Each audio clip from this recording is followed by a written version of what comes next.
आप सभी को प्रभु यीशु मसीह के नाम में प्रेम नमस्कार। आप सभी को शांति और अनुग्रह बहुतायत से मिलता रहे। और मैं परमेश्वर पिता का धन्यवाद देता हूँ इस समय के लिए कि हम सब यहाँ पे इकट्ठा होने पाए हैं, क्योंकि ये उनकी इच्छा है। जब उनके कलाम से हम उनकी इच्छा के अनुसार में अपने जीवन के लिए आज के इस वचन के भाग को देख सकें और विश्वास और सच्चाई में हम इन बातों को अपने जीवन के लिए ग्रहण कर सकें। तो आइए हम एक प्रार्थना करेंगे और प्रार्थना के बाद में हम वचन के भाग में जाएंगे। स्वर्गीय पिताजी, आपके प्रेम के लिए हम धन्यवाद देते हैं। इस समय के लिए आपके नाम का धन्यवाद हो पिताजी कि आपने हमें अब तक बचा करके रखा। आपकी ये इच्छा हुई कि आज का दिन हमें से हर एक कोई देखे, और आज इस समय में हमें से जितने इकट्ठा हैं या जितने आज के वचन को सुनेंगे, होने दीजिए पिताजी कि आपकी इच्छा हम सभी के जीवन में पूरी होने पाए। मैं विनती करता हूँ आज के वचन के लिए, जो आपने मुझे सिखाया, मुझे दिया, ताकि मैं बचाया जाऊं और मैं आपके मसीह को जान सकूं। वैसे ही मैं विनती करता हूँ हमें से हर एक के लिए, जितने जानते हैं जितने नहीं जानते, सभी के लिए पिताजी, क्योंकि आप जानते हैं कि किसकी कैसी आवश्यकता है। मैं विशेष करके स्मृति बुआ को आपके हाथ में रखता हूँ पिताजी, और विनती करता हूँ कि उनको धाड़स, शक्ति और शांति दें। आपका धन्यवाद हो पिताजी कि आपने उन्हें संभाला, और हम उनके बेटे के लिए भी प्रार्थना करते हैं, जैसा उन्होंने कहा कि हम सब आपके उस इच्छा में पाए जाएं और आपके दयावंत हाथ के नीचे में पाए जाएं, क्योंकि आप हमसे प्रेम करते हैं और नहीं चाहते कि हम में से कोई भी नाश हो जाए। इसलिए आज के इस भाग को, अपने जीवनों को हम आपके हाथों में सौंपते हैं पिताजी। मेरी सहायता करें ताकि आपने जो मुझे सिखाया मैं आपके प्रियों तक पढ़ सकूं। विनती प्रभु यीशु मसीह के नाम से मांगते हैं, आमीन।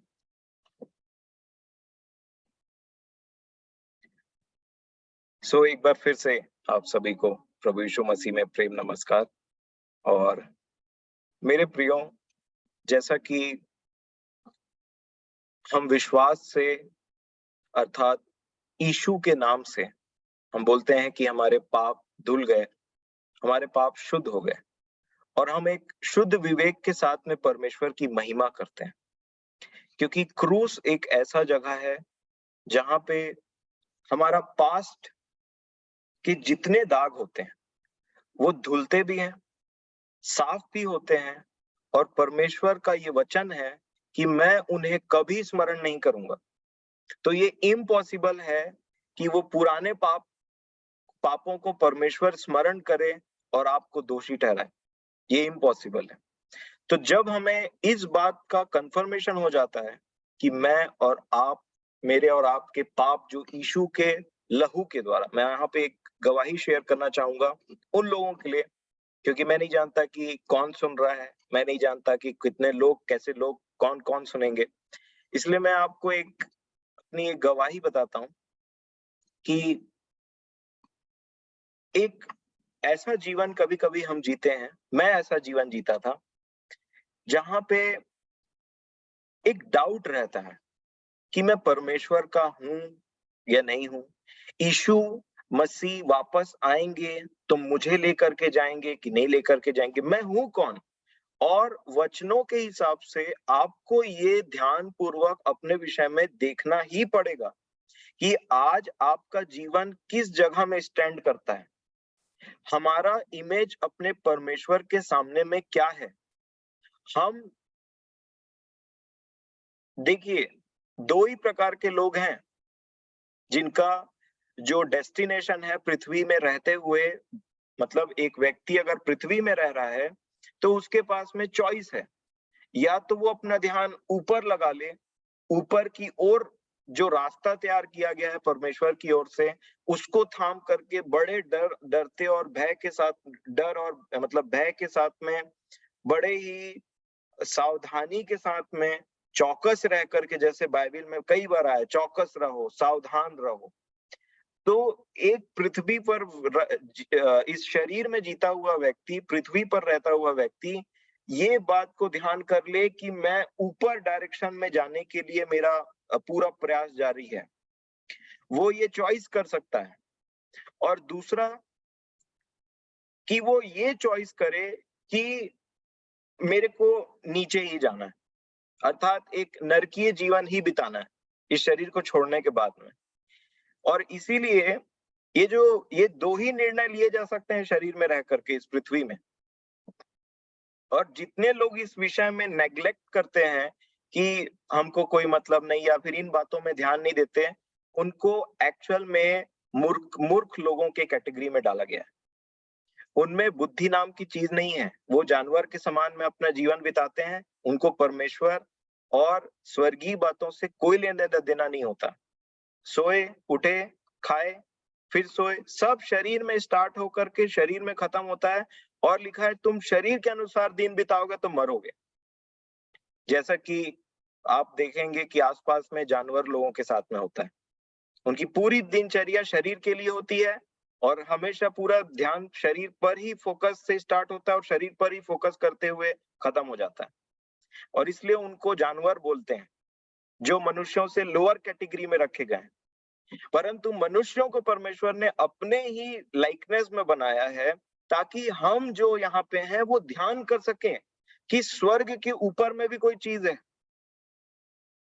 हम सब ऐसे ही जीवित नहीं हैं। और इसलिए मेरे प्रियो एक निर्णय लेना पड़ता है और यही बुद्धिमानी का काम है। देखिए क्या लिखा है, अगर आप पहला थिस्सलुनीकियों की पत्री निकालेंगे, नहीं दूसरे में,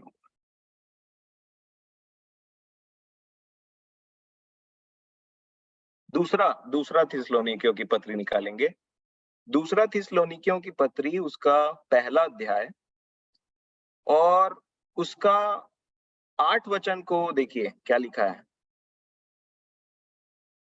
8 और 9 को पढ़िए कोई भी। दूसरा थिस्सलुनीकियों की पत्री पहला अध्याय 8 और 9 वचन। और जो परमेश्वर को नहीं पहचानते और हमारे प्रभु यीशु के सुसमाचार को नहीं मानते, उनसे पलटा लेगा। वे प्रभु के सामने से और उसकी शक्ति के तेज से दूर होकर अनंत विनाश का दंड पाएंगे। अनंत विनाश का दंड पाएंगे लिखा है। जो परमेश्वर के वचन अर्थात प्रभु यीशु मसीह के उस सुसमाचार को नहीं मानते, जिनको गॉडलीनेस से कोई मतलब नहीं है, मैं अगर एक सिंपल लैंग्वेज में बोलूं तो जिनको परमेश्वर ने क्या किया है उनके लिए, उनसे उनको कोई मतलब नहीं, कोई लेना देना नहीं है, वैसे लोगों के लिए लिखा है कि जो परमेश्वर की आवाज को नेग्लेक्ट करते रहते हैं, बार बार सुन करके उसको नेग्लेक्ट करते रहते हैं, उन लोगों के लिए लिखा हुआ है कि ऐसे लोगों के लिए अनंत दंड रखा गया है। अच्छा बताइए, नए नियम में क्या आपको कोई बता सकते, एक एक करके बताइए, नया नियम जब से स्टार्ट होता है, जब प्रभु यीशु मसीह, जब यीशु इस पृथ्वी पर आए, तब उन्होंने कुछ आज्ञाएं दी, आज्ञाएं बोल करके, तो आपको बताइए, मेन आज्ञा बताइए एक एक करके, चलिए। तो अपने सारे बुद्धि शक्ति अपने प्राण से परमेश्वर से प्रेम रखना, और दूसरी आज्ञा यह है कि अपने पड़ोसी से भी अपने समान प्रेम रखना। जी, ये पूरा व्यवस्था इन्होंने बता दिया 2 आज्ञा में। और बताइए। मन फिराने के बिल्कुल सही पे। ये पौलुस ने बोला था एथेंस के लोगों को, प्रकाशित वाक्य प्रेरितों के काम 17 अध्याय में, और प्रभु यीशु मसीह ने भी बोला पौलुस से पहले। और बताइए।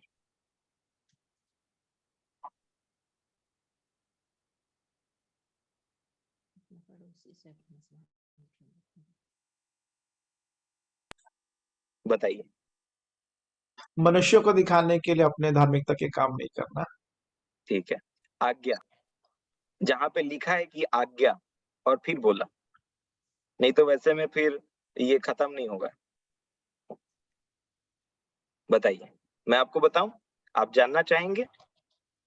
आइए, शायद ये मैं आपको बता रहा हूं मेरे प्रियो, मेरे आंखों से बहुत दिन तक छुपा था। और ऐसा होता है पवित्र शास्त्र में, कई बातें छुप जाती है या बोलिए हम ध्यान नहीं देते उस तरीके से जैसा ध्यान देना चाहिए। और सोचिए अगर आज्ञा पर ध्यान नहीं दिया जाए तो कितना जल्दी आदमी बहक जाता है, कितना जल्दी आदमी डिसीव हो सकता है। यूहन्ना रचित सुसमाचार उसका 12 अध्याय, उसका 49 और 50 वचन को कोई पढ़िए, देखिए क्या लिखा है। क्योंकि मैंने अपने ओर से बातें नहीं की, परंतु पिता जिसने मुझे भेजा है उसी ने मुझे आज्ञा दी है कि क्या क्या कहूं और क्या क्या बोलूं। पिता ने यीशु को आज्ञा दी, किसके लिए? इस पृथ्वी पर रहने वाले लोगों के लिए जब तक वो जिंदा हैं, ठीक है। और आज्ञा क्या है? देखिए 50 में क्या बोला, और मैं जानता हूं कि उसकी आज्ञा अनंत जीवन है, इसलिए मैं जो कुछ बोलता हूं वह जैसा पिता ने मुझसे कहा है वैसा ही बोलता हूं। ध्यान से सुनिए मेरे प्रियो, 14 यूहन्ना रचित सुसमाचार में लिख दिया 12, 49 और 50 में कि पिता ने, मतलब स्वर्ग से ये आज्ञा निकली है कि मुझे और आपके लिए अनंत जीवन एक आज्ञा है, ऑप्शन नहीं है। अब आप इस बारे में सोच सकते हैं बड़े ध्यान से कि जो अनंत जीवन, सोचिए हमारे परमेश्वर ने हमारे भलाई के लिए हमसे प्रेम करते हुए एक ऐसे अनंत जीवन को आज्ञा बना दिया। अपने आप से पूछिए, क्या आपने इस बात को आज्ञा के जैसे लिया है? हमारे तो ध्यान में भी नहीं कि ये आज्ञा है करके। मैं भी ऐसी जीवन जी रहा था, परंतु जब आप देखते हैं कि परमेश्वर ने कोई आज्ञा निकाला है और उस आज्ञा को मनुष्य बोले कि मैं इसको नहीं मानूंगा, तो बताइए वो कैसे नरक से बचेगा? इम्पॉसिबल है ऐसे व्यक्तियों का नरक से बचना, क्योंकि परमेश्वर ने बड़े प्रेम में, जब सब पापी थे तो परमेश्वर के पास में एक बहुत अच्छा ऑप्शन था कि जब वो सबको उठा करके खत्म कर देते, क्योंकि सब पापी थे। और उसके बाद में कोई भी ये नहीं बोलता कि मैं पापी नहीं था तो आपने मेरे को क्यों मार दिया, ये क्यों नरक में डाल दिया। परंतु परमेश्वर ने पापियों की दशा में हमसे प्रेम किया, अपने पुत्र को भेजा, पुत्र को बलिदान कर दिया, पुत्र ने अपने आप को बलिदान कर दिया, और तब एक आज्ञा निकली कि अनंत जीवन जो है वो क्या है, पढ़िए यूहन्ना 12, 49 और 50 को फिर से पढ़िए।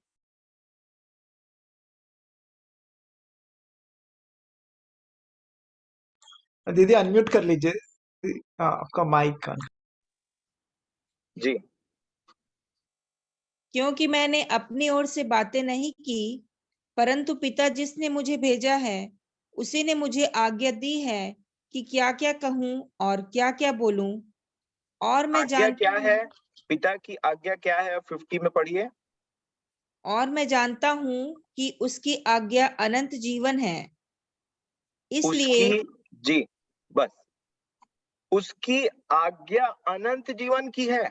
मतलब परमेश्वर हमसे इतना प्रेम रखते हैं कि वो नहीं चाहते कि वो हम कोई नाश हो जाए, इसीलिए आज्ञा बना दिया अनंत जीवन को।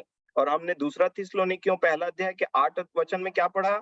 जो इस आज्ञा अर्थात जो परमेश्वर ने किया है उस पर जो लोग ध्यान नहीं देते, उसको जो नहीं मानते, उसके विषय में जो केयरलेस हैं, उनके लिए सिर्फ और सिर्फ नरक की जगह है। आप समझ रहे हैं मैं क्या बोल रहा हूं? इसीलिए इस पृथ्वी पर खड़े होकर के हमको डिसीजन लेना पड़ता है। ये दो ही निर्णय है, अनंत जीवन की आज्ञा बोला और उधर क्या लिखा है? अनंत विनाश लिखा है, eternal destruction and eternal life. अब स्वर्ग जाकर के आप पढ़िएगा, जब वो लाजर और अब्राहम की बातचीत हो रही थी तो अब्राहम ने बोला ये सब बातों को छोड़ो जब वो बात कर रहे थे, और बोला इस पर ध्यान दो कि तुम्हारे और हमारे बीच में एक बहुत गहरा गड्ढा है, अ ग्रेट chasm, बहुत बड़ा सा जगह है कि जहां से तुम ना मेरे पास में आ सकते हो ना मैं तुम्हारे पास में आ सकता हूँ। एक बूंद पानी पिलाना तो बहुत दूर की बात है। और ये जगह रियल में एग्जिस्ट करती है। और परमेश्वर के वचन में ऐसा लिखा है कि अधोलोक और स्वर्गलोक उसके दृष्टि के सामने में खुले रहते हैं। और पृथ्वी पर जो मैं और आप आज जीवित है ना मेरे प्रियो, जिसको आज का दिन हम कहते हैं क्योंकि कल का पता नहीं, उसमें निर्णय लेना बहुत जरूरी है। इस समय की बहुमूल्यत को जानना बहुत जरूरी है। जो समय की बहुमूल्यत को नहीं जानते, जो परमेश्वर के कार्य, परमेश्वर ने हमारे लिए क्या किया है उससे जिनको कोई मतलब नहीं, उनको बाइबल, पवित्र शास्त्र मूर्ख बोलती है। और इसीलिए परमेश्वर हमारे विषय में ये नहीं चाहते कि मैं और आप ऐसे कैटेगरी में पाए जाएं। इसलिए परमेश्वर ने हमें अंधकार में से निकाला और अपने पुत्र अर्थात प्रभु यीशु मसीह के राज्य में प्रवेश कराए, जहां ज्योति, जहां हमको हमारी आंखें बंद थी अब खुल गई हैं, ऐसा करके हम बोलते हैं। और मैं अपनी विषय में जो गवाही दे रहा था आपको कि आपको और मुझे पृथ्वी पर रहते हुए जीवन में यहाँ पे एट प्रेजेंट जीते हुए अपना करंट स्टेटस जानना जरूरी है कि मैं नरक तरफ बढ़ रहा हूं या मैं स्वर्ग तरफ बढ़ रहा हूं। मेरी आशीषें स्वर्गीय स्थानों में रखाई हुई हैं, लेकिन एक व्यक्ति को पता नहीं रहता। क्यों कहा परमेश्वर ने कि मेरे ज्ञान के न होने से मेरी प्रजा नाश हो रही है? कुछ चीज परमेश्वर ने किया है और परमेश्वर के लोग उसको नहीं जानते। यूहन्ना और याकूब बोल रहे थे, प्रभु आप बोले तो हम स्वर्ग से आग गिरा दें इनके ऊपर में और ये नाश हो जाएंगे। प्रभु ने क्या बोला बताइए जल्दी से, रिटर्न में उन्हीं को डांट लगा दिया। बताइए क्या बोला? तुम नहीं जानते कि तुम कैसी आत्मा के हो। तुम नहीं जानते कि तुम कैसी आत्मा के हो। तो ये नहीं जानने का मतलब क्या है? एक इग्नोरेंस है, एक ज्ञान की कमी है, जो जैसा जानना चाहिए वैसा नहीं जानते। यीशु मसीह जब इस पृथ्वी पर आए तो लोग, कोई उन्हें भविष्यवक्ता बोलते थे, कोई यिर्मयाह बोलता था, कोई एलिया बोलता था, कोई यूहन्ना फिर से जग उठाया बोलता था, यूहन्ना बपतिस्मा दाता। वो सब नहीं जानते थे कि वो कौन है। कोई सिर्फ यहां तक जानता था कि हे दाऊद की संतान। तो उनका नॉलेज जहां तक लिमिट था, उनकी आशीषें वहीं तक लिमिट रह गई। और परमेश्वर ने जिस पर प्रकट किया कि ये है कौन जो तुम्हारे सामने में खड़ा है, उन्होंने स्वर्गीय जीवन जीना स्टार्ट कर दिया। उनकी आंखें मानो ऐसी खुली कि वे पृथ्वी पर खड़े खड़े स्वर्गीय बातों को जान गए। इसको बोलते हैं प्रकाश। बोलिए प्रकाश। प्रकाशन, प्रकाशित वाक्य जैसा निकला है ना, प्रकाश। ज्ञान और प्रकाश का आत्मा तुम्हें मिले। ये सब होता है मेरे प्रियो जब आपको ये बात की निश्चयता हो जाए कि मैं परमेश्वर के उस कलीसिया का भाग हूं, मैं परमेश्वर का पुत्र या परमेश्वर की पुत्री हूं। इस बात की दृढ़ निश्चयता होनी चाहिए। आपको क्या लगता है, जिन लोग के पास में ये दृढ़ निश्चयता रहती है उन लोग से गलती नहीं होती क्या? उन लोग से गलती नहीं होती? बोलने में, सोचने में, गुस्सा करने में होती है, परंतु इस बात की फाउंडेशन, उनका जो नींव रहता है वो इतना मजबूत है, इस बात में नहीं कि हमने क्या किया, परंतु इस बात में कि परमेश्वर ने हमारे लिए क्या किया। मैं इस बात को जब जाना, मेरा जीवन बदल गया। मेरे को एक दिन एक सपना है, जब मैं ऐसा लड़खड़ाता हुआ अपना जीवन जी रहा था ना प्रभु में, कभी बाइबल पढ़ लेना और उनकी बहुत सारी बातों को जानना, पर एक कॉन्फिडेंस नहीं था कि मैं परमेश्वर का हूं कि नहीं, मैं परमेश्वर का पुत्र हूं कि नहीं, मैं प्रभु यीशु मसीह से मेरा संबंध ठीक है कि नहीं, मैं हूं कौन। ये जब बार बार ये प्रश्न मेरे जीवन में होता है, और ऐसा ना बहुत कम लोग होते हैं जो बाइबल के वचनों से परेशान हो जाए अगर उनका जीवन वैसा ना हो तो। आप होते हैं परेशान? मेरा तो नींद उड़ जाता है, मेरा मन नहीं लगता किसी चीज में। ये परमेश्वर का दया है कि ऐसा मेरे साथ में होता है, बहुत बेचैनी होती है, किसी को नहीं बोल सकते, तब परमेश्वर उपाय करते हैं ताकि हम परमेश्वर को धन्यवाद दें और तब बोल सके कि परमेश्वर ने मेरे लिए ये किया, या मेरे प्रभु यीशु मसीह ने मेरे लिए ये किया है। मेरे प्रियो, परमेश्वर से संबंध डायरेक्टली होना सबसे महत्वपूर्ण, सबसे बेहतरीन और सबसे खूबसूरत चीज है जो मैं और आप कर सकते हैं, रेदर देन बहुत बड़े बड़े प्रचारकों से संबंध रखना, कांटेक्ट रखना, उनका घर में आना जाना। इससे भी बहुत अच्छी बात है कि आप जो उनका प्रभु है उनसे डायरेक्ट संबंध है आपका, और जब आपका संबंध उस स्वर्ग में बैठे परमेश्वर पिता से है, उसके पुत्र से है, तब वो आपको प्रकाशन देते हैं, जिसकी आज बहुत बहुत ज्यादा कमी है। हमारे पास ज्ञान है, वो ज्ञान जो हम पढ़ते हैं, स्थल भी जानते हैं, कई बार ऐसा होता है, परंतु हमारे पास प्रकाशन की कमी है, और इस ज्ञान के ना होने की वजह से परमेश्वर की प्रजा बंधुआई में जा रही है। उसके पास कॉन्फिडेंस नहीं है, उसके पास परमेश्वर का वो नॉलेज नहीं है जिससे वो कॉन्फिडेंट हो सकते हैं और शैतान का सामना कर सकते हैं। ये नॉलेज की बहुत कमी है, इस पर मनन करना है। तो मैं आपको बता रहा था, जब मैं ऐसा जीवन जी रहा था कि मैं कौन हूं, मैं परमेश्वर का पुत्र हूं कि नहीं, ये एक मेरे पास में सर्टेनिटी नहीं थी, मेरे पास में एक दृढ़ विश्वास नहीं था। तब आपको पता है, मेरे को एक दिन रात में एक सपना आया, मैं सो रहा था और मैंने देखा, मेरा विश्वास ऐसा है कि प्रभु यीशु मसीह मेरे बगल में बैठे हुए हैं, मैं खड़ा हुआ हूं और बहुत लंबी भीड़ है जो बहुत कंटिन्यूअस मोशन में पास होते जा रही, आगे बढ़ते जा रही, आगे बढ़ते जा रही, धीरे धीरे, एक के बाद एक लोग आगे बढ़ते जा रहे हैं, आगे बढ़ते जा रहे हैं। और प्रभु यीशु मसीह के बगल में एक बहुत बड़ा सा एक ऐसा बर्तन समान है जिसमें से लहू, उनका खुद का लहू बह रहा है। बहुत बड़ा सा एक कोई वेसल था और लोग पार होते जा रहे हैं एक के बाद एक, और पार होते जा रहे हैं का मतलब कैसे पार हो रहे हैं आपको पता है? आते हैं वो, उस लहू को अप्लाई करते हैं और एक निश्चयता के साथ आगे बढ़ रहे हैं, फिर आते हैं, लहू को अप्लाई कर रहे हैं, विश्वास कर रहे हैं, मतलब जो परमेश्वर ने उनके लिए किया, जो प्रभु यीशु मसीह ने उनके लिए किया, और आगे बढ़ रहे हैं। और मैं प्रभु के बगल में खड़ा होकर के सिर्फ विचार किए जा रहा हूं, ना मैं उस लाइन में हूं, ना मैं प्रभु के साथ, मतलब बस मैं बगल में खड़ा हुआ वो देख रहा हूं।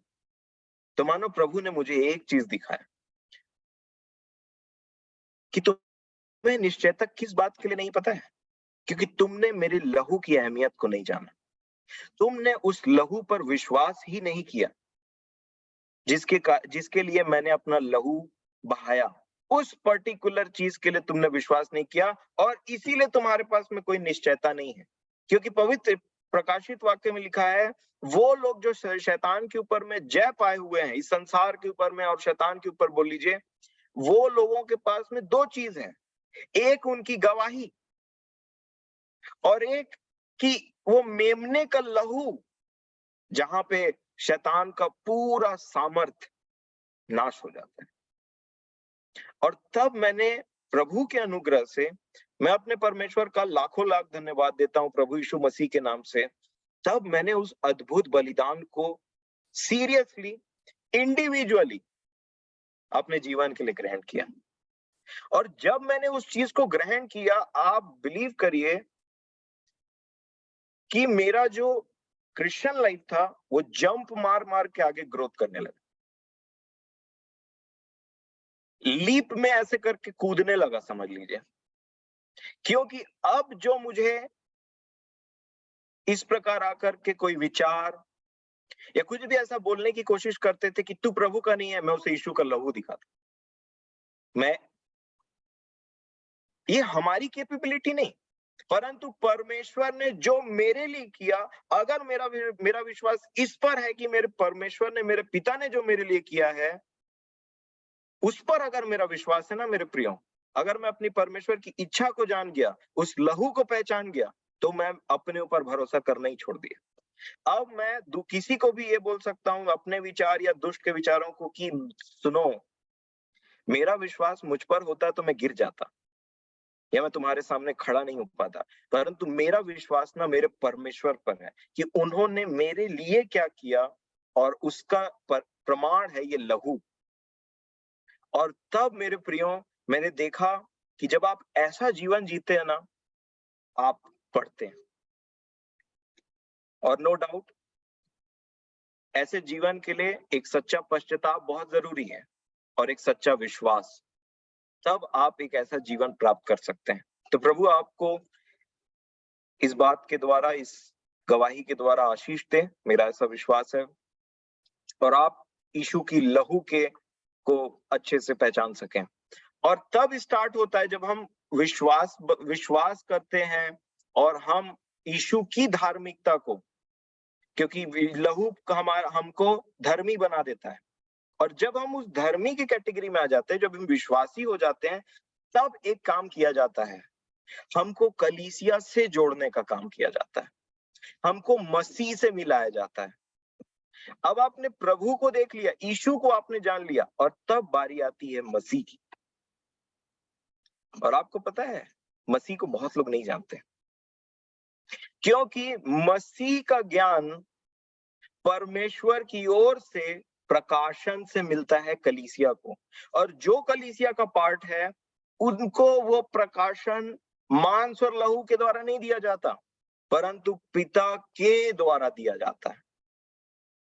मेरी बात को आज ध्यान से समझिएगा, यह आपके क्रिश्चियन लाइफ को बूस्ट कर देगा, और इसलिए मैं आज आपके साथ में ये बातों को शेयर कर रहा हूं। बड़े ध्यान से समझिएगा मेरे प्रियो।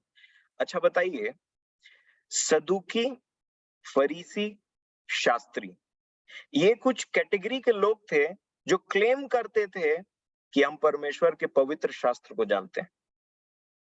परमेश्वर के मतलब अर्थात ये मूसा की बातों को जानते थे, मतलब व्यवस्था को जानते थे, ये भविष्यद्वक्ताओं को जानते थे, और ऐसी कई बात जानते थे ये, मतलब जो पवित्र शास्त्र में लिखी हुई है, परंतु इनके पास में वो प्रकाशन नहीं था जो पिता देता है। बड़े ध्यान से समझिएगा। और इस चीज के ना होने की वजह से, चूंकि ये प्रार्थना भी करते थे, प्रचार भी किया करते थे, उस समय के उस जगह के सारे लोग यीशु को किस नाम से बुलाते थे बताइए? दाऊद की संतान। दाऊद की संतान आधा नॉलेज है, यीशु का नॉलेज है दाऊद की संतान, क्योंकि शरीर के भाव से वो दाऊद के वंशावली का है। चूंकि मैं यहाँ पे बैठे हुए स्मृति बुआ को, अमन चाचा को शरीर के भाव से देखूंगा, तो मैं बोलूंगा कि ये मिस्टर अमन है, ये मिसेस स्मृति है, ये मिस्टर फलाना है, और ये XYZ। परंतु आप मुझे देख करके बता सकते हैं कि मैं परमेश्वर का संतान हूं? बताइए, आप देख करके बता सकते हैं कि यहाँ पे कौन परमेश्वर का संतान है, कौन परमेश्वर का संतान नहीं? या आप इस शरीर के अंदर झांक सकते हैं? परंतु जिसने इस शरीर को बनाया है, उसके अंदर में जो चीज है वो आपको बता सकता है कि इसके अंदर में क्या है। अर्थात यीशु को जो लोग भी दाऊद की संतान के नाम से जानते थे, वो इसलिए जानते थे क्योंकि जो प्रचार करने वाले थे वो उसको दाऊद की संतान के नाम से जानते थे। अगर जो प्रचार करने वाले थे वो उसको परमेश्वर के संतान के नाम से जानते, तो परमेश्वर के संतान का प्रचार किया जाता, और जितने लोग उसको पुकारते वो क्या बोलते? हे परमेश्वर की संतान, हे परमेश्वर के संतान। अब बोलेंगे आप इसमें डिफरेंस क्या? जिन लोगों ने उसको दाऊद के संतान के रूप में ग्रहण किया, दाऊद के संतान के रूप में पुकारा, उन्होंने क्या मांगा? क्योंकि वो उसको शरीर के भाव से जानते थे, उन्होंने शारीरिक आशीषों को मांगा, शारीरिक चंगाई को मांगा, शारीरिक चीजों से वो संतुष्ट भी हो गए, परमेश्वर की बड़ाई की, महिमा की, सब हो गया, लेकिन उन्होंने कभी उसे परमेश्वर की संतान के रूप में नहीं जाना। क्यों? क्योंकि जो लोग प्रीच कर रहे थे ना उतना टाइम, वो लोग स्वयं उसको दाऊद की संतान के नाम से जानते थे। ये इसलिए हुआ क्योंकि उनके पास में परमेश्वर पिता के द्वारा दिया हुआ प्रकाशन और ज्ञान का वो बात नहीं था जो, अब बताइए किस पर परमेश्वर पिता ने प्रकट किया ये बात? पतरस पर। पतरस को बताया, क्योंकि अगर पतरस को यीशु के बारे में कोई बताता, जैसे अंद्रयास ने बताया, अंद्रयास ने अपने भाई को बताया था कि हमें मसीह मिल गया है, हमें वो मिल गया है। तो जब यीशु ने अपने चेलों से पूछा तुम क्या सोचते हो कि मैं कौन हूं, तो वो पतरस थे जिन्होंने क्या बोला? उन्होंने बोला कि तू कौन है? तू परमेश्वर का मसीह है, तू है परमेश्वर का संतान मसीह। और तब उससे कहा गया कि तू वो व्यक्ति, प्रभु यीशु मसीह ने बोला धन्य है तू। अब मैं आपको बताऊं, ये बहुत कम कैटेगरी के लोग हैं, इसी को कलीसिया बोलते हैं। ब्लेसेड है, तुम धन्य हो क्योंकि मांस और लहू ने तुम पर ये बात प्रकट नहीं की, परंतु पिता ने जो स्वर्ग में है उन सब फरीसियों को नेग्लेक्ट कर दिया, बोला ये नहीं, क्योंकि वो उनके मन के अनुसार नहीं थे, और पतरस को चुना जिसके पास कोई ऐसा ज्ञान, कोई उतना ज्ञान, कोई वो ऐसी बातें नहीं थी जो फरीसियों के पास में थी, जो इतना व्यवस्था का ज्ञान इनके पास में नहीं था। इनको चुना, इनको प्रकट किया कि ये जो तुम देख रहे हो सामने यही मसीह है। और तब मसीह ने बोलना स्टार्ट किया, उन्होंने बोला कि मैं तुझ पर एक ऐसी कलीसिया बनाऊंगा, तू है वो पत्थर, कि मैं तुझ में एक ऐसी कलीसिया बनाऊंगा जिस पर अधलोक के फाटक कभी प्रबल नहीं होने पाएंगे। आइए उस पार्ट को पढ़ते हैं। पहले तो आप मत्ती रचित सुसमाचार उसका 22 अध्याय निकालिए, 22।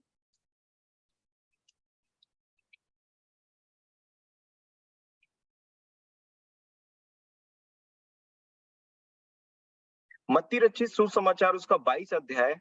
मेरा निवेदन है आपसे, अगर आप इस आज के इस विषय को अच्छे तरीके से समझना चाहते हैं तो पूरा 22 अध्याय आराम से पढ़िए, अच्छे से पढ़िए, जहां आपको सदुकी और फरीसियों को एक शब्द, एक सदुकियों को एक प्रश्न का उत्तर दे करके उसके ज्ञान को खत्म कर दिया, निकम्मा ठहरा दिया, और फरीसियों से एक क्वेश्चन पूछ करके उनके ज्ञान को निकम्मा ठहरा दिया प्रभु यीशु मसीह ने।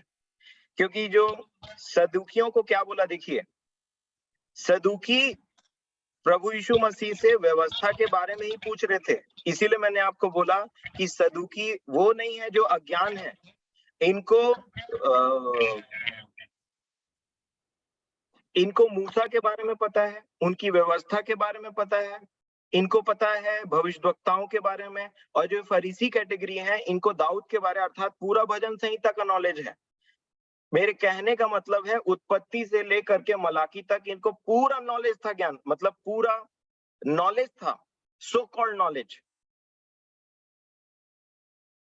अगर मैं आप में से किसी को बोलूं कि यूहन्ना 3:16 में क्या लिखा है, तो आप में से कई लोग बता देंगे, लेकिन अगर मैं आपसे उसका मतलब पूछूं, उस पर प्रकाश डालने के लिए बोलूं, तो हम में से कई लोग पीछे हट जाते हैं, हम नहीं बोल पाएंगे इसमें क्या प्रकाश डालना। ये तो सीधा सीधा बात है। ऐसे कई वचन है जिसमें हमको प्रकाश नहीं है, जिसमें हमको ज्ञान नहीं है, क्योंकि ध्यान से समझिए, लिखी हुई बातों के पीछे का अर्थ अर्थात उस पर का प्रकाशन, ये मैटर करता है। अगर इसको नहीं समझे तो समझ लीजिए कि कुछ नहीं समझे। मैं आपको एक और होमवर्क देता हूं, इससे रिलेटेड आपको मैं एक और असाइनमेंट देता हूं जो आपको इसमें मदद करेगा। दानियल नबी की पुस्तक को आराम से पढ़िएगा, और उसमें आप में से बहुत लोगों ने ये बात पढ़ा होगा कि नबूकनेजर नामक का एक राजा था। आप दानियल 2 अध्याय निकाल सकते हैं, दानियल 2 अध्याय निकालिए। चलिए, अब नबूकनेजर नाम का एक राजा है, उसको एक सपना आता है, और बड़ा अजीब सा सपना रहता है। और नबूकदनेस्सर राजा के बारे में मैं आपको कुछ और बात बताना चाहता हूं कि वो पूरे विश्व का राजा था उस समय का।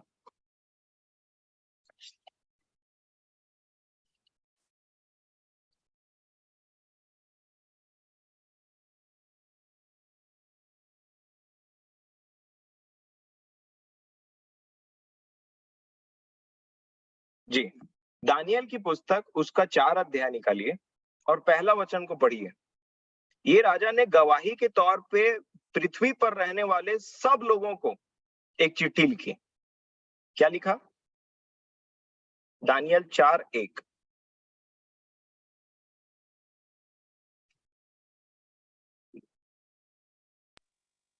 नबूकदनेस्सर राजा की ओर से देश देश और जाति जाति के लोगों और भिन्न भिन्न भाषा बोलने वाले जितने सारी पृथ्वी पर रहते हैं, बस बस बस, यह थैंक वचन यू। मिला। जी जी, थैंक यू। जितने सारी पृथ्वी पर रहते हैं, तो सारी पृथ्वी का राजा कौन? नबूकदनेस्सर। चाहे तुम जो भाषा बोलने वाले रहो, जैसे भी, याद रखिए इसमें भारत भी आता था। जितने पूरे पृथ्वी के लोग, जितने सब लोग को राजा चिट्ठी लिख रहा है कि उसके जीवन में क्या कार्य हुआ। ये दानियल की पुस्तक 4 अध्याय ये गवाही है नबूकदनेस्सर का पूरे पृथ्वी वासियों के लिए, कि वो बोल रहा है कि सब जाने कि परमेश्वर ने मेरे जीवन में क्या काम किया है। अब आपको पता है कि मैं आपको ये सब बात क्यों बता रहा हूं? देखिए, पवित्र शास्त्र में जो बातें लिखी गई, जो परमेश्वर के मुख से निकली ना मेरे प्रियो, आपको पता है वो क्या है? वो एक रहस्य रहता है। और जब तक जिसने बोला वही ना समझाना चाहे कि इसका मतलब क्या है, इस दुनिया में कोई व्यक्ति नहीं समझ सकता कि वो है क्या चीज। जैसे नबूकदनेस्सर के बेटे के सामने में एक हाथ उत्पन्न हुआ और उसने लिखना स्टार्ट किया। और यकीन मानिए कि दुनिया के जितने भी ज्ञानवान, बुद्धिमान, सब ने अपना पूरा ट्राई कर लिया, लेकिन उस बात को समझ नहीं पाए कि इसका मतलब क्या है। तब बुलाया गया दानियल को, जो परमेश्वर का ही भक्त है और जो परमेश्वर से ही प्रार्थना करेगा, और जिसने लिखा है, लिखवाया है, वही उस दानियल को बताएगा, तो संसार के लोगों को पता चलेगा। इसको बोलते हैं मिस्ट्री, एक रहस्य। और आपको पता है, मसीह बोलने से ये परमेश्वर का रहस्य है। अगर परमेश्वर आप पर प्रकट न करना चाहे, तो कोई मांस और लहू आपको इस बारे में प्रकटीकरण नहीं कर सकता। सिर्फ माध्यम बनते हैं परमेश्वर के लोग आपको ये बात बताने के लिए, चाहे वो पौलुस हो, चाहे पुल्लौस हो, चाहे इस युग का कोई भी बड़ा भविष्यवक्ता या कोई भी परमेश्वर का दास हो। मैं आशा करता हूं आप सब अलाइंड हैं जो मैं बात बोल रहा हूं आपसे। राजा नबूकदनेस्सर को एक सपना आया। सपने का दिखाने वाला परमेश्वर थे। अब राजा नबूकदनेस्सर ने जितने पृथ्वी के ज्ञानवान, जितने अच्छे शास्त्री और जितने ये जो जादू टोना सब करने वाले मैजिशियन, सबको बुलाया और उनको बोला कि तुम मुझे बताओ, मेरा सपना भी बताओ और उसका अर्थ भी बताना। और इस पृथ्वी पर एक भी मनुष्य नहीं मिला जो राजा नबूकदनेस्सर को सीना ठोक करके बोल सके कि मैं बताता हूं कि इसका मतलब क्या है, तूने देखा क्या है और उसका मतलब क्या है। क्यों नहीं मिला? क्योंकि स्वर्ग पे बैठे परमेश्वर ने ये दर्शन दिया था उनको। तो मतलब मनुष्य कैसे बता सकता है? ये मांस और लहू कैसे बता सकता है कि परमेश्वर क्या कर रहा है, क्या चाहता है उसके मन से, क्या सपना दिखाया, उसका अर्थ क्या है? इम्पॉसिबल था। और तब दानियल को बुलाया गया और उनको बोला गया। एक वचन पढ़िएगा, दानियल की पुस्तक उसका 2 अध्याय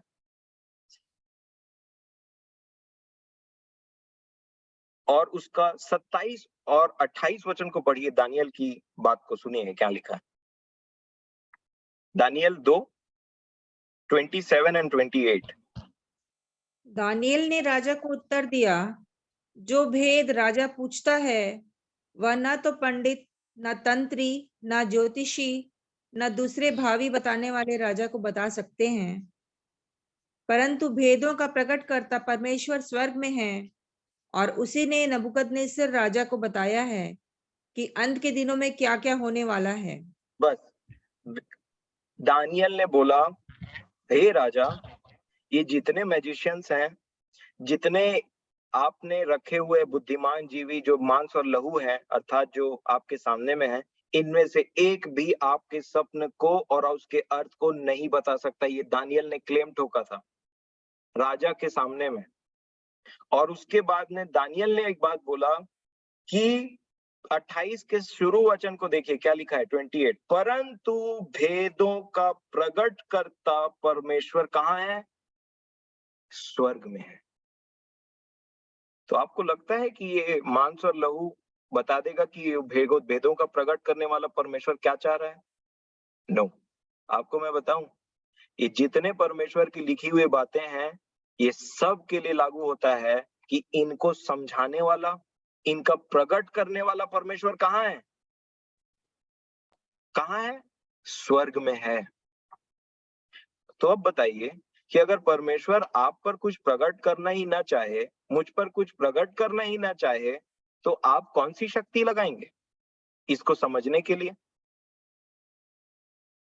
परंतु मैं आपको वही समझा रहा हूं, कलीसिया वो चीज है जिस पर परमेश्वर ने अपने मसीह, अपने पुत्र को प्रकट किया है। और इसलिए ये संसार के लिए कैसा है वो चीज हम नहीं जानते, हमको समझ में नहीं आता ये सब चीज।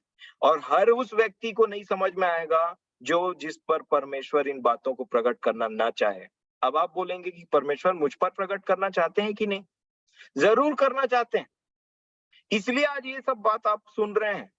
परंतु उसके लिए ये बहुत जरूरी है कि आप उसकी इच्छा में अलाइंड तो रहें, जो वो बोल रहे हैं वो तो करें। और तब परमेश्वर ऐसे लोगों पर प्रकट करता है। आप बोलेंगे कि इसका जरूरत है क्या भाई?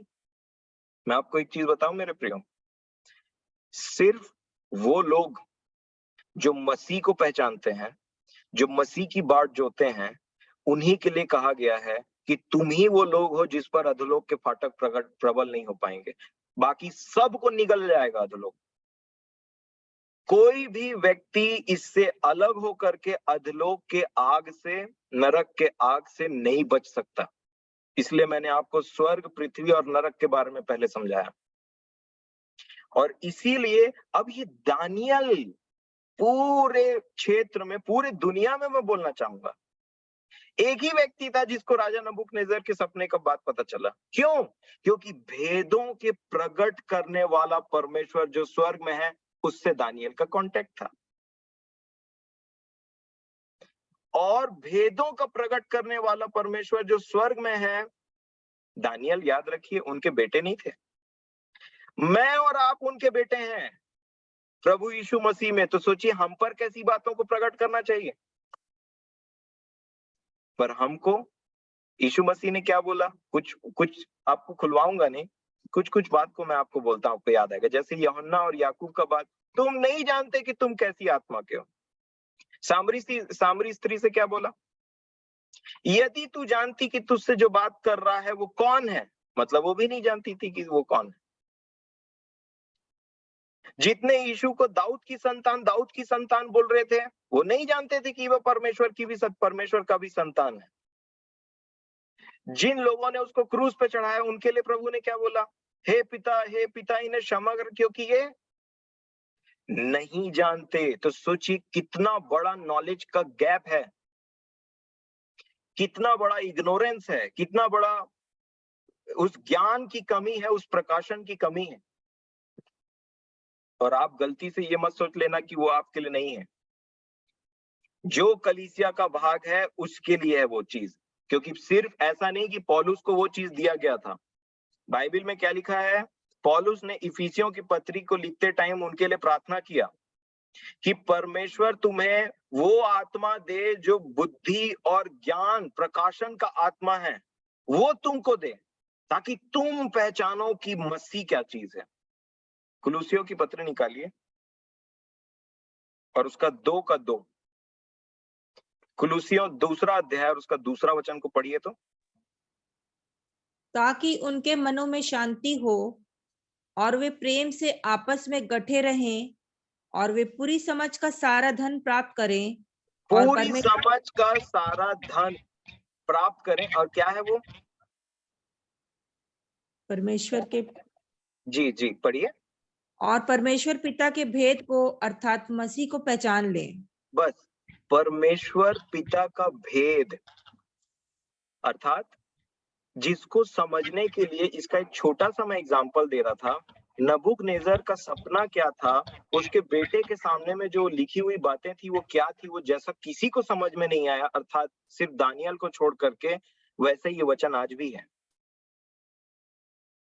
वैसे ही ये एक ऐसा लेख है जो उन्हीं को समझ में आता है जिस पर वो प्रकट करे जिसने इसे लिखा है। और इसीलिए क्या लिखा है कि परमेश्वर पिता के भेद को अर्थात मसीह, तो मसीह कौन है? मसीह परमेश्वर का वो भेद है जो कलीसिया पर प्रकट किया गया। आप कलीसिया के पार्ट हैं तो आप मसीह को भली भांति पहचानेंगे। लिखा है तीसरे में, देखिए क्या लिखा है, जिसमें बुद्धि और ज्ञान के सारे भंडार छिपे हुए हैं। तो बुद्धि और ज्ञान के सारे भंडार छिपे हुए हैं। अब मैं आपको एक छोटी सी बात बोल करके आज के पार्ट को खत्म करूंगा, क्योंकि ये पार्ट बहुत ज्यादा बड़ा है। तो प्रभु, मैं आपको बस ये बताना चाह रहा हूं ताकि आपके अंदर में एक ललक पैदा हो कि पिता, मुझे मसीह चाहिए। मेरी बातें छोड़िए, मैं एक माध्यम हूं जो आपको उससे मिलाना चाह रहा हूं जिसने मेरे जीवन में ये सब कार्य किया, मुझे ये सब बातें समझाया। आप कितना दिन ये सब मीटिंग में दूसरे के भरोसे रहेंगे? हम सब आपके लिए हैं, हम सब एक दूसरे के लिए, ताकि एक दूसरे की सहायता करें। परंतु मैं चाहता नहीं कि कोई मुझ पर डिपेंडेंट रहे। मैं चाहता हूं कि आप सब उस पिता के ऊपर में डिपेंडेंट रहे जो मसीह को प्रकट करता है, जो भेदों का प्रकट करने वाला है, जो ज्ञान को प्रकट करता है, जो सच्चे ज्ञान की बात कर रहा हूं मैं मेरे प्रियो। ताकि क्या हो पता है, जब हम मिले ना तो कोई एक व्यक्ति पर डिपेंडेंट ना रहे, परंतु सब कुछ ना कुछ जो परमेश्वर ने आज उनको बताया उसको बताने वाले। ये मेरा प्रयास है। मत्ती रचित सुसमाचार उसका 22 अध्याय, जैसा कि हम पढ़ रहे थे, जल्दी से आ जाइए फिर हम खत्म करेंगे। मत्ती 22 और उसका, ये आप अपने बाइबल में प्लीज टिक कर लीजिएगा और उसको जरूर पढ़िएगा, तब आपको समझ में आएगा। मत्ती 22 और उसका 23 से लेकर के 46 तक पढ़िएगा जरूर। 23 से 46, मत्ती 22, 23 से 46, इसमें दो कैटेगरी के लोग हैं। देखिए क्या लिखा है। अब मैं इसका सार आपको बता देता हूं। सदूकी आए, उन्होंने कुछ पवित्र शास्त्र से बोला, ठीक है। यीशु ने क्या रिप्लाई दिया, उसको 29 में पढ़िए तो जल्दी से। 29 को पढ़िए। मैं पढ़ लूंगा। यीशु ने उन्हें उत्तर दिया, तुम पवित्र शास्त्र और परमेश्वर की सामर्थ को नहीं जानते, इस कारण भूल में पड़े हो। अब मजे की बात यह है कि जो ये 23 वचन से इन्होंने क्वेश्चन पूछा सदूकियों ने, ये पवित्र शास्त्र में से ही पूछा था, मूसा की व्यवस्था की पुस्तक से ही पूछा था इन्होंने क्वेश्चन। और रिप्लाई क्या मिल रहा है, तुम पवित्र शास्त्र और परमेश्वर की सामर्थ को नहीं जानते बोल रहे हैं। तुम पढ़े हो, तुमको पता भी है, तुमको याद भी है, तुम स्थल भी बता सकते हो, लेकिन उसमें तुम पवित्र शास्त्र को नहीं जानते, मतलब तुम्हें प्रकाशन नहीं है उस चीज में, इसलिए उल्टा सीधा बात कर रहे हो। और इनको डायरेक्टली ये सब बात इसलिए बोला क्योंकि ये वो लोग थे जो दूसरों को सिखाते थे। आजकल बहुत लोग बोलते हैं प्रचार करो जा करके, उल्टा सीधा प्रचार कर दिया तो उन्हीं लोग के ऊपर में आ जाएगा। इसीलिए यहाँ पे लिखा है कि तुम पवित्र शास्त्र को नहीं जानते। इसका मतलब ये नहीं कि पढ़ा नहीं, पढ़े भी हो। मेरी बातों को बड़े गंभीरता से लीजिए, तुमने पढ़ा है, तुमको याद है, तुम उससे क्वेश्चन पूछ रहे हो, तुम लोगों को बताते हो, लेकिन तुम खुद नहीं जानते। ना तुम पवित्र शास्त्र को जानते हो, ना तुम परमेश्वर की उस सामर्थ को जानते हो। ये सदूकियों को यहीं पे चुप करा दिया प्रभु ने बोलकर। क्या लिखा है? अब दूसरी कैटेगरी आई। 33 वचन को पढ़िए जल्दी से। 33 मत्ती 22 का 33 पढ़िए। यह सुनकर लोग उसके उपदेश से चकित हुए। जी, अब 34 पढ़िए। जब फरीसियों ने सुना कि यीशु के सदूकियों का मुंह बंद कर दिया तो वे इकट्ठा हुए। ये दूसरी कैटेगरी है, फरीसी। सदूकियों का मुंह तो प्रभु ने एक ही बात बोल करके बंद कर दिया, प्रश्न का जवाब दे करके उनके पूरे ज्ञान को ठप कर दिया। अब दूसरी कैटेगरी को क्या लिखा है? अब ये लोग इकट्ठा हुए, फरीसी लोग, इनका पूरा झुंड आ गया, पूरे बाइबल नॉलेज को इन्होंने इकट्ठा किया, और तब प्रभु ने इनसे क्वेश्चन पूछ दिया, जो बाइबल के 30 मार खान उतना टाइम के थे, पूरे लेकर के। मतलब ये मजाक नहीं है, इन लोग प्रार्थना किया करते थे, इन लोग परमेश्वर का वचन सुनाया करते थे, ये बाइबल लेकर के घूमने वाले लोग हैं ये लोग। इनसे एक प्रश्न पूछ दिया, क्या लिखा है? ये तो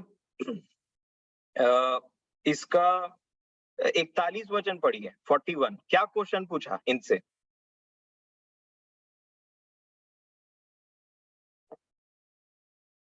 फोर्टी 41 को पढ़िए। जब फरीसी इकट्ठे थे तो यीशु ने उनसे पूछा, मसीह के विषय में तुम क्या सोचते हो? वह किसका पुत्र है?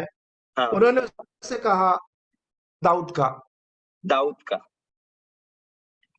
यीशु बोल रहे हैं, मसीह के बारे में तुम क्या सोचते हो? किसका पुत्र है वो? एक क्वेश्चन में एक के ज्ञान को ठप कर दिया, एक कैटेगरी के आंसर दे करके, और फरीसियों के ज्ञान को एक क्वेश्चन में ठप कर दिया। क्या सोचते हो तुम, किसका पुत्र है? किसका पुत्र है मसीह? उन्होंने क्या बोल दिया? दाऊद का। मैं बात इसलिए बता रहा हूं मेरे प्रियो, जिन लोगों को मसीह के बारे में नहीं पता, वो सिर्फ दाऊद की संतान के रूप में यीशु को देख रहे हैं आज के डेट में, जो कि वो है। वो सिर्फ यीशु को जानते हैं, और इसलिए इनसे ये क्वेश्चन पूछा था, बताओ कौन है मसीह? तो बोल दिया दाऊद की संतान। अब चूंकि ऐसे लोग प्रचार करते हैं और खूब प्रचार करते हैं, खूब प्रचार करते हैं, तो जितने सुनने वाले हैं उन्होंने यीशु मसीह को कैसे जाना? दाऊद की संतान। एक और फरीसी था, शाऊल, जिसको आप पौलुस के नाम से जानते हैं। उन्होंने कुरिन्थियों की पत्री में एक बात लिखा, चूंकि हम मसीह को पहले शरीर के अनुसार जानते थे, परंतु अब नहीं समझेंगे ऐसा। एक इवेंट आया उनके जीवन में जहां मांस और लहू ने नहीं, परंतु परमेश्वर ने प्रकट किया कि मसीह कौन है। और आज यही हो रहा है। मैंने कई बार सुना है और मेरा दिल दुखता है।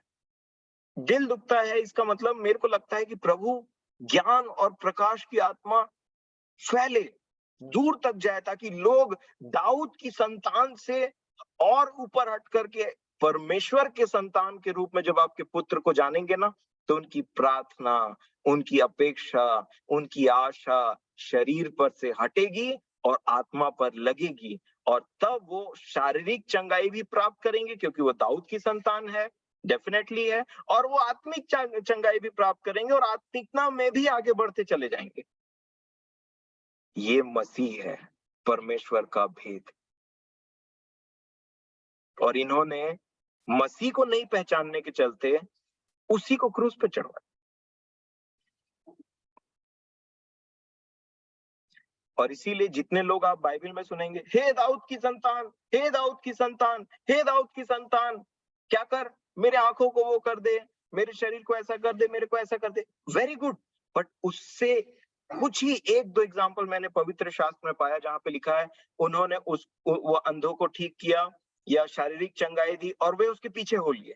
ये था मकसद, कि वो शरीर से होकर के, क्योंकि बेचारे आत्मिक नहीं थे ना उतना टाइम, हम भी नहीं थे आत्मिक एक समय में, तो हमको जरूरत पड़ा शरीर का कि हम उसको शरीर के भाव से जान करके फिर आत्मा की रीति पर आए, क्योंकि हम आत्मिक थे ही नहीं तो आत्मिक रीति से जानेंगे नहीं। मैं नहीं जानता आप में से कितनों को ये सब समझ में आ रहा है, परंतु मेरी डीप प्रार्थना है परमेश्वर पिता से कि ये बातें आपके अंदर में आए।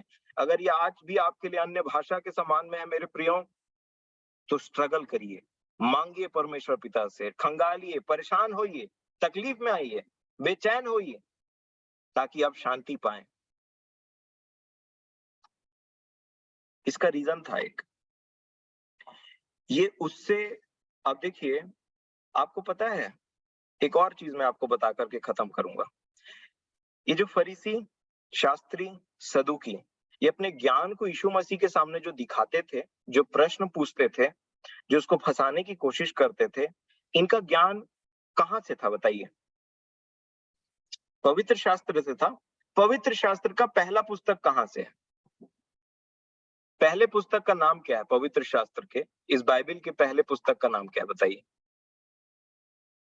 उत्पत्ति। ठीक है, किसकी उत्पत्ति? सृष्टि की। सृष्टि की।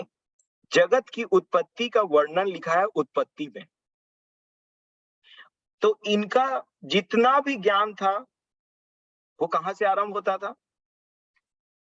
जगत की उत्पत्ति से आरंभ होता था, है ना? और वो जगत की उत्पत्ति कैसे की गई, ये किसी मनुष्य ने अपने ज्ञान से नहीं लिखा। ये परमेश्वर ने बताया कि मैंने कैसे जगत की उत्पत्ति की है, तब पता चला एटलीस्ट उत्पत्ति के बारे में, कि उत्पत्ति हुई कैसे थी। मनुष्य लिखते गया, परमेश्वर बोलते गया मैंने ऐसा किया था, ऐसा किया था। तो वो क्या था? एक प्रगटीकरण था, एक प्रकाशन दिया मनुष्य को। और यहीं से फरीसी, शास्त्री, सदूकियों का ज्ञान आरंभ हुआ, फिर मूसा, भविष्यद्वक्ताएं, ऐसे करके। परंतु इनके सामने जो खड़ा था वो था कौन? पौलुस की आप बातों को ध्यान देंगे ना नए नियम में, तो वो क्या बोलते हैं पता है? आइए एक वचन पढ़ें, इफिसियों की पत्री निकालिएगा, अच्छा कुलुसियों की पत्री निकालिए, और उसका पहला अध्याय और 15 वचन पढ़िए। थोड़ा जल्दी पढ़िएगा। कुलुसियों की पत्री पहला अध्याय 15 वचन। वह तो अदृश्य परमेश्वर का प्रतिरूप और सारी सृष्टि में पहिलौठा है। सारी सृष्टि में पहिलौठा है। आगे क्या लिखा है?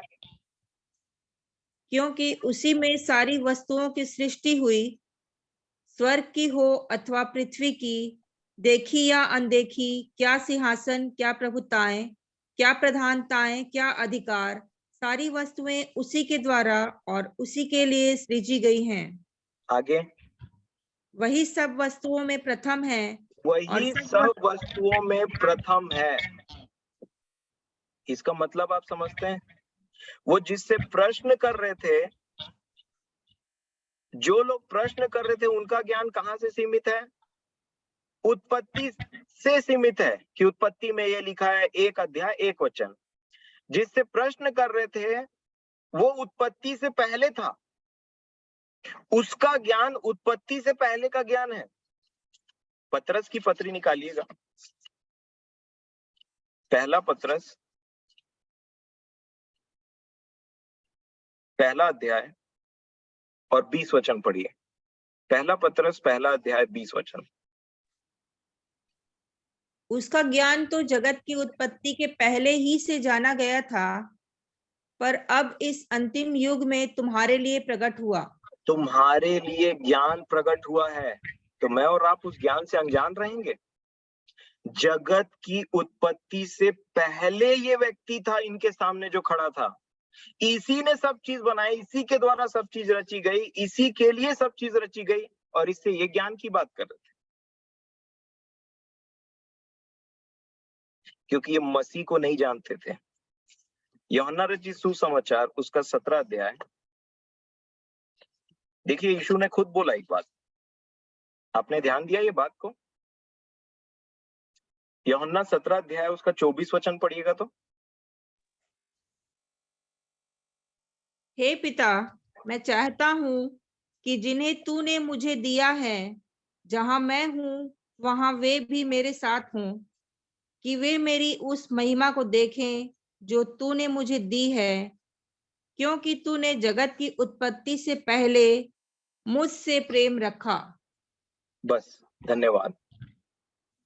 जगत की उत्पत्ति से पहले, वो जो पुस्तक इनके पास में पहुंचा परमेश्वर के द्वारा, ये वहां से बात कर रहे थे मेरे प्रियो। परंतु एक मसीही कौन होता है आपको पता है? कलीसिया को क्या बताया जाता है? उत्पत्ति से पहले क्या हुआ था। आप समझ रहे हैं? और इसीलिए वो मसीह है जिसमें सारी, वो परमेश्वर का वह भेद है जिसमें सारा ज्ञान, सारी बुद्धि, सारा प्रकाश वास करता है। और इसीलिए जितने उस मसीह से मिल जाते हैं, उनका ज्ञान का जो लिमिटेशन होता है ना, वो इस मांस और लहू से कहीं हाई रहता है। और इसीलिए याद रखिएगा, चाहे आप पवित्र शास्त्र के कितने बड़े जानकार हो,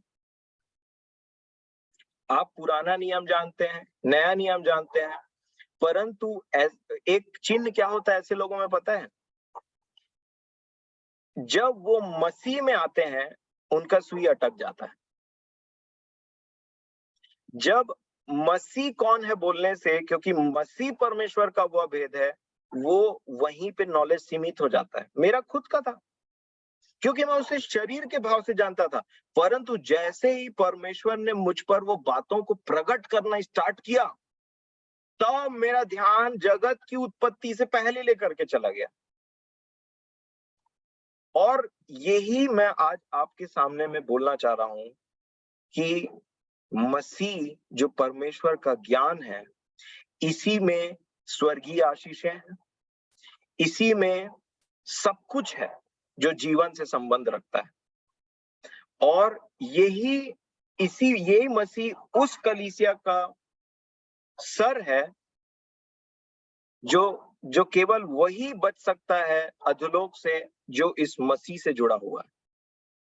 जैसा कि पतरस से कहा गया, तुझ पर एक ऐसी कलीसिया बनाऊंगा जिस पर अधोलोक के फाटक कभी प्रबल नहीं होने पाएंगे।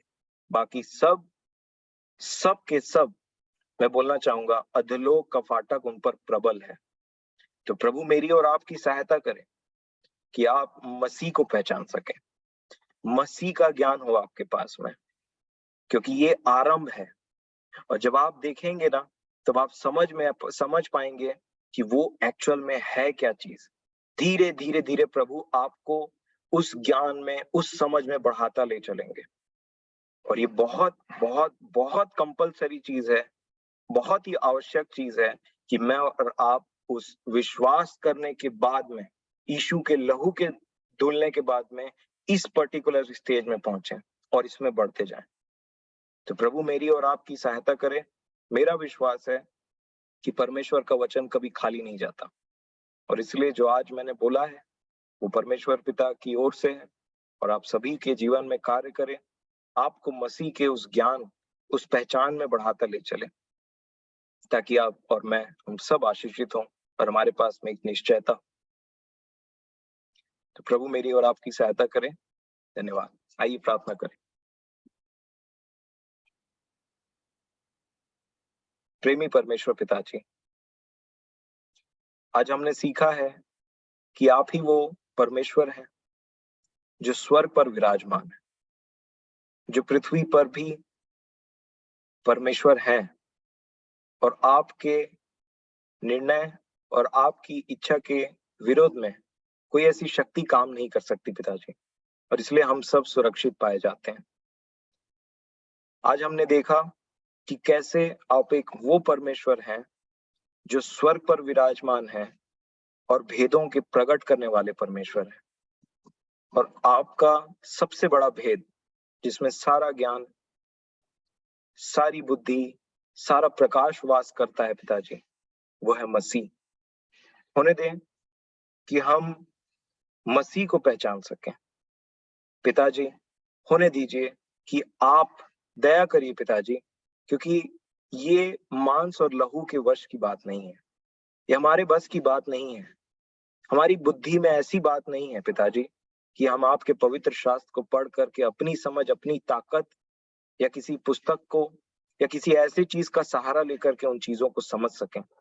क्योंकि जिस प्रकार आपने इस पृथ्वी पर केवल पतरस पर यह बात प्रकट किया, जिसके विषय में यीशु मसीह ने गवाही दिया कि मांस और लहू ने तुझ पर यह बात प्रकट नहीं किया है, आपकी इच्छा ये हुई पिताजी कि जितने यीशु पर विश्वास करें उन सभी को आप उस कलीसिया का भाग बनाएं जिस पर आप अपने मसीह को प्रकट कर सकें।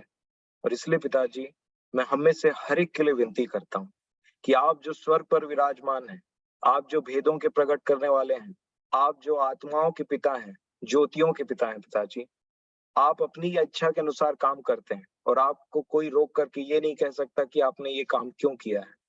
हम सब आपकी दया के अभिलाषी हैं पिताजी, कि आपका ज्ञान जो आपने हमारे लिए रखा, जिसके खुलने से प्रकाश होता है, जिसको जानने से प्रजा बंधुआई में जाने से बच जाती है, उस ज्ञान के लिए आपसे विनती करते हैं जो मसीह में है, कि आप हम में से हर एक पर प्रकट करें पिताजी। हम आपके उस ज्ञान के लिए अभिलाषी हैं, हम आपके उस प्रकाश के लिए अभिलाषी हैं पिताजी, हम आपके प्यासे हैं और आपसे हम विनती करते हैं पिताजी कि हम में से हर एक पर अपने मसीह को प्रकट करिए, ताकि हम सब उस मसीह को पहचान सकें, उस स्वर्गीय आशीषों को पहचान सकें और उन वाचाओं को पहचान सकें, उस आत्मिक जीवन को इस पृथ्वी से हट करके उस स्वर्गीय जीवन को जीने वाले हो सकें पिताजी। और ये हमें मदद करे कि इस संसार की सड़ाहट से बचने के लिए, क्योंकि हमारे पास आपके वायदे हैं, हमारे पास वो आशा है, वो निश्चयता है जो प्रभु यीशु मसीह में है। और ये आपका वाचा है, ये आपका आपके पुत्र के द्वारा दी गई हुई एक प्रॉमिस है प्रभु जी, जो प्रभु यीशु मसीह ने हमसे किया कि उस कलीसिया पर अधलोक के फाटक कभी प्रबल ना होने पाएंगे। आकाश और पृथ्वी टल जाएंगी उन्होंने कहा, परंतु मेरी बातें कभी नहीं टलेगी। हमें बुद्धिमान बनाइए ताकि हम इस जीवन में बुद्धिमानी से सचेत होकर के, सावधान होकर के पिताजी, उस अद्भुत योजना को जो आपने हमारे लिए किया पहचान सके। हमें से हर एक पर मसीह प्रकट हो। मेरी बार बार आपसे यही विनती है पिताजी, क्योंकि आप दयावंत हैं और आप अपनी इच्छा के अनुसार काम करते हैं। हम सब आपकी इच्छा में पाए जाएं, सुरक्षित रहें, मसीह में सुरक्षित रहें, ताकि हम में से एक भी नाश ना होने पाए, एक पर भी अधलोक के फाटक प्रबल ना होने पाए पिताजी, क्योंकि आपकी इच्छा प्रभु यीशु मसीह में आपसे प्रेम रखने वालों के लिए यही है। विनती विश्वास से प्रभु यीशु मसीह के नाम से मांगते हैं, आमीन।